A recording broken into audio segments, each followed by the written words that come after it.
next season. And of course, I think it's now time to talk about who could replace Esteban Ocon at Alpine for 2025.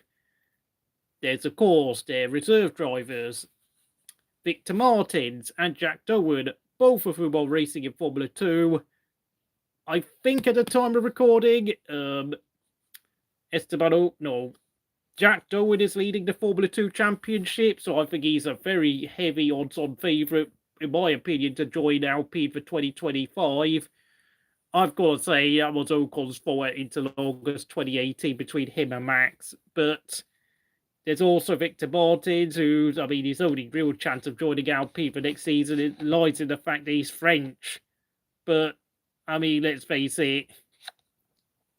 Of course, Mick Schumacher may be in the running. We cannot rule him out, but we all saw what the limit of what Mick Schumacher could do at Haas back in 2022. And whilst he was fast and he did occasionally score points, he was not very consistent, I have to say. And of course, he did like to get a bit close with the Armco barriers, let's just say. He was a bit, he had a very friendly relationship with the Armco and the Tech Pro barriers around many racing circuits around the world during his 2 years at Haas.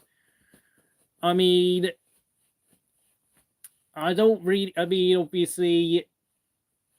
Alpine, I don't think they really want to bring a rookie driver to their team, since, of course, there's also question marks about whether, Gasly will be staying at the team as well, if we're going to be truly honest, because I know there's been rumours that Gasly could be joining Williams, surprisingly enough, for 2025. But with this news, I think this pretty much, is going to guarantee Pierre Gasly will be signing a contract extension at Alpine, because, frankly, they need a team leader and they need an experienced driver. And with, of course, Esteban Ocon out of the way, this makes a Gasly contract extension 10 times more likely.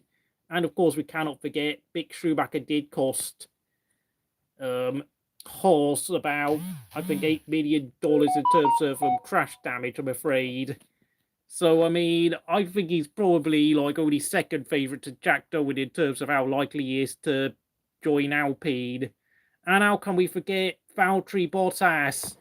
I don't know how good or bad his relationship with Sauber is, and of course, with Nico Hulkenberg joining Sauber for 2025 in anticipation for their transformation into Audi, we cannot rule out Valtteri Bottas. Safe, sensible, pair of hands, never not a renowned team player. He's no longer as quick as he was a few years ago, but he is someone you can rely upon to score points, keep his car out of the barriers, say the right things in press conferences, rarely lose his temper unless someone provokes him or he gets involved in some stupid accident that's not his fault. So, there's about 4 drivers who could join Alpine in 2025. Of course, Andreas Seidel wanted Bottas last year already.